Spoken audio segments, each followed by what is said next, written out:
इस वीडियो में मैं आपको बताऊंगा पैसे के 5 ऐसे राज जो आप नहीं जानते होंगे पर आपको पता होने चाहिए। तो काइंडली वीडियो को पूरा देखें ताकि कोई भी चीज आपसे मिस ना हो जाए। So let's get started. Number 1, compounding की अहमियत को समझें। दोस्तों, वॉरेन बफे के बारे में तो आपको पता होगा कि वह दुनिया के अमीर तरीन लोगों में से एक हैं, जिनकी नेटवर्क ब्लूमबर्ग के मुताबिक 135 अरब डॉलर है। पर क्या आप जानते हैं रफली 97% of this wealth he made was after his 60th birthday, जो कि बनते हैं 135 में से 131 अरब डॉलर्स। क्योंकि उन्होंने 13 साल की उम्र से ही सरमायाकारी शुरू कर दी थी और आज तक कर रहे हैं, जबकि उनकी उम्र 93 बरस की हो गई है। ये एक रीजन है जिसकी वजह से आइंस्टाइन ने कंपाउंडिंग को दुनिया का 8वां अजूबा कहा है। मुसलसल छोटी छोटी इन्वेस्टमेंट लॉन्ग रन में आपको आराम से लखपति, करोड़पति या इवन अरबपति बना सकती हैं, depending on your income and investment strategy. Number 2, समझदारी से काम लें लेकिन डेढ़ शाणे बनने की कोशिश ना करें। माय डियर ऑडियंस, अपने आप को एक रोबोट समझने की गलती कभी मत कीजिएगा। इस वक्त जब सारे इन्फ्लुएंसर आपको क्रिप्टो का मंजन बेच रहे हैं और सुनहरे ख्वाब दिखा रहे हैं, तो रेदर देन कि आप अपना सब कुछ बेच बाज कर इसके पीछे लग जाएं, आपको चाहिए कि समझदारी से काम लें और सिर्फ वो पैसे इन्वेस्ट करें जिसको लूज करने के बाद आप आराम से सो सकते हैं। It might not be a rational decision but it sure is a reasonable one. बात यह है कि चाहे क्रिप्टो हो या कोई और फाइनेंशियल इंस्ट्रूमेंट, हमेशा अपनी ड्यू डिलिजेंस करें और स्पेशली जब क्रिप्टो जैसी वोलेटाइल मार्केट हो तो इतना इन्वेस्ट ना करें कि अगर मार्केट आपके अगेंस्ट जाए तो आप बर्बाद ही हो जाए। Number 3, don't underestimate the power of किस्मत। ये थोड़ा सा कंट्रोवर्शियल है but try to let it sink in. और चाहे हम मिडिल क्लास लोग इसे कितना ही अंडर एस्टिमेट करने की कोशिश करें, हमको ये मानना पड़ेगा कि it definitely plays its part whether we like it और not. And let me give you example of infamous Bill Gates. हम उनकी तरह की जिंदगी को फैंटेसाइज करते हैं, यकीन करते हैं कि अगर हम भी मेहनत करेंगे तो उनकी तरह अरबपति बन सकते हैं। पर गेस व्हाट, हम यूएसए में पैदा नहीं हुए और हम जिंदगी में चाहे कितनी कोशिश करें हार्वर्ड जैसे इंस्टीट्यूट के शायद पास से भी ना गुजरे। और ये कुछ चीजें हैं जिनमें उनकी किस्मत अच्छी थी and which has helped him become who he is today. इससे मेरा मकसद कतई आपको डिस्करेज करना नहीं है, बट ये बताना है कि किसी इंडिविजुअल और उसकी सक्सेस स्टोरी को उठा के एग्जैक्टली मिमिक करने की कोशिश मत करें, बल्कि फंडामेंटल्स को समझें और अपनी सिचुएशन और रिसोर्सेज के हिसाब से चीजों को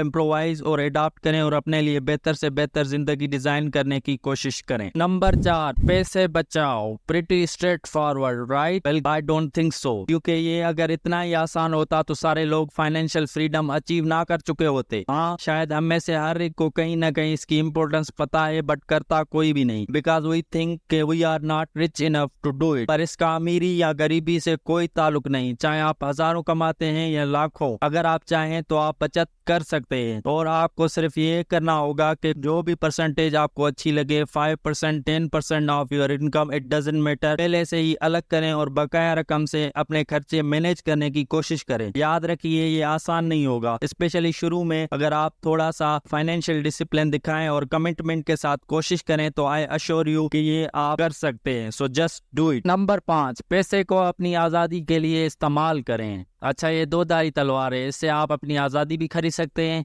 तो ये आपकी कैद का कारण भी बन सकता है। आप पूछेंगे वो कैसे? तो लेट मी टेल यू कि जैसे ही हमें कोई जॉब मिलती है तो हम अपने खर्चे इतने बढ़ा देते हैं कि फिर चाहे हमें वो पसंद आए या ना, वो हमें करनी पड़ती है, because we have to pay the bills, right? And that is the reason 90% of the people hate their job but still they spend their whole life doing it. इसके बजाय अगर हम समझदारी से काम लें और सिर्फ जरूरी चीजों पर खर्च करें तो हम पैसे बचा सकते हैं, ताकि अगर हमें जॉब छोड़ के कुछ टाइम अगर घर पर भी बैठना पड़ता है तो हमें ज्यादा दिक्कत ना हो और हम अपने एक्सपेंसेस आसानी के साथ मैनेज कर सकें। ये कुछ चीजें हैं पैसे के बारे में जो मैंने मॉर्गन हाउसेल की book the psychology of money से सीखी और सोचा कि मैं आप लोगों के साथ शेयर करूं ताकि आप भी इनसे फायदा उठा सकें। अब अगर आपको ये वीडियो पसंद आई तो इसे लाइक और चैनल को सब्सक्राइब करना ना भूलें। मिलता हूं आपसे अगली वीडियो में, तब तक अपना और अपने प्यारों का बहुत सारा ख्याल रखिएगा। बाय, अल्लाह हाफिज।